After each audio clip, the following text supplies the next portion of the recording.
ನಾಳೆಯಿಂದ 3 ದಿನ ಬೆಂಗಳೂರಿನಲ್ಲಿ ಕಾವೇರಿ ನೀರು ಸರಬರಾಜಿನಲ್ಲಿ ವ್ಯತ್ಯಯವಾಗುತ್ತೆ. ಕಾವೇರಿ 1, 2, 3 ಮತ್ತು 4ನೇ ಹಂತದಲ್ಲಿ ನಿರ್ವಹಣಾ ಮತ್ತು ದುರಸ್ತಿ ಕಾರ್ಯವಿದ್ದು ಸೆಪ್ಟೆಂಬರ್ 16ರಂದು ನೀರು ಸರಬರಾಜು ಬಂದ್ ಆಗುತ್ತೆ. ಆದರೆ 5ನೇ ಹಂತದಲ್ಲಿ 3 ದಿನ ನೀರು ಸರಬರಾಜು ಇರೋದಿಲ್ಲ. ನಾಳೆಯಿಂದ ಸೆಪ್ಟೆಂಬರ್ 17ರವರೆಗೆ ನೀರು ಪೂರೈಕೆ ಸ್ಥಗಿತ ಆಗುತ್ತೆ.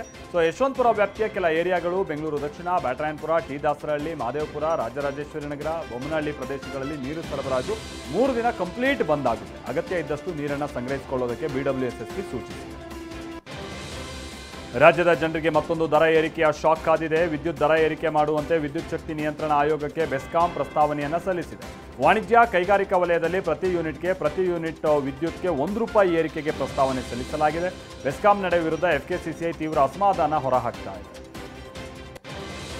ದರ್ಶನ್ ಅವರ ಪತ್ನಿ ವಿಜಯಲಕ್ಷ್ಮಿ ಅವರಿಗೆ ಅಸಭ್ಯವಾಗಿ ಕಮೆಂಟ್ ಮಾಡಿದ್ದ ಪ್ರಕರಣ ಸಂಬಂಧ ವಿಜಯಲಕ್ಷ್ಮಿ ಅವರಿಗೆ ನೋಟಿಸ್ ಅನ್ನು ನೀಡಲಾಗಿದೆ. ಚೆನ್ನಮನೆಕೆರೆ ಅಚ್ಚುಕಟ್ಟು ಪೊಲೀಸ್ ಠಾಣೆಯ ಪೊಲೀಸರು ಈ ಬಗ್ಗೆ ವಿವರಣೆ ನೀಡುವಂತೆ 2ನೇ ಬಾರಿಗೆ ನೋಟಿಸ್ ಅನ್ನು ಕೊಟ್ಟಿದ್ದಾರೆ. ಆದರೂ ಈವರೆಗೂ ವಿಜಯಲಕ್ಷ್ಮಿ ನೋಟಿಸ್ ಬಗ್ಗೆ ತಲೆ ಕೆಡಿಸಿಕೊಂಡಿಲ್ಲ. ಹೀಗಾಗಿ 3ನೇ ಬಾರಿಗೆ ನೋಟಿಸ್ ನೀಡೋದಕ್ಕೆ ಪೊಲೀಸರು ಮುಂದಾಗಿದ್ದಾರೆ. ವಿಚಾರ ಅಂತಂದ್ರೆ ತಮಗೆ ಅಶ್ಲೀಲ ಕಮೆಂಟ್ ಬರ್ತಾ ಇದೆ ಅಂತ ವಿಜಯಲಕ್ಷ್ಮಿ ದೂರು ಕೊಟ್ಟಿರಲಿಲ್ಲ. ಮಹಿಳಾ ಆಯೋಗ ಸುಮೋಟೋ ಕೇಸ್ಗೆ ಸೂಚಿಸಿತ್ತು. ಅದರಂತೆ ಕೇಸ್ ದಾಖಲಿಸಿದ್ದ ಪೊಲೀಸರು ವಿಜಯಲಕ್ಷ್ಮಿ ಅವರಿಂದ ವಿವರಣೆ ಪಡೆಯೋದಕ್ಕೆ ಮುಂದಾಗಿದ್ದಾರೆ. 2 ದಿನಗಳ ಅಸ್ಸಾಂ ಪ್ರವಾಸದಲ್ಲಿರುವ ಪ್ರಧಾನಿ ನರೇಂದ್ರ ಮೋದಿ ಒಟ್ಟು 18,530 ಕೋಟಿ ರೂಪಾಯಿಯ ವಿವಿಧ ಯೋಜನೆಗಳಿಗೆ ಚಾಲನೆ ಕೊಟ್ಟಿದ್ದಾರೆ.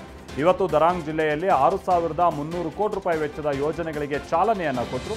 ಈ ವೇಳೆ ಕಾಂಗ್ರೆಸ್ ವಿರುದ್ಧ ವಾಗ್ದಾಳಿ ನಡೆಸಿದ ಮೋದಿ, ನಾನು ಶಿವನ ಭಕ್ತ, ನಿಂದನೆಯ ವಿಷವನ್ನ ನಾನು ನುಂಗ್ಕೊಳ್ತೀನಿ ಅಂತ ಗುಡುಗಿದ್ದಾರೆ. ಮೋದಿ ತಾಯಿಗೆ ಅವಹೇಳನಕಾರಿಯಾಗಿ ನಿಂದಿಸಲಾಗಿತ್ತು. AI ವಿಡಿಯೋ ಸೃಷ್ಟಿಸಿ ಕಾಂಗ್ರೆಸ್ ಕಾಲೆಳೆದಿತ್ತು.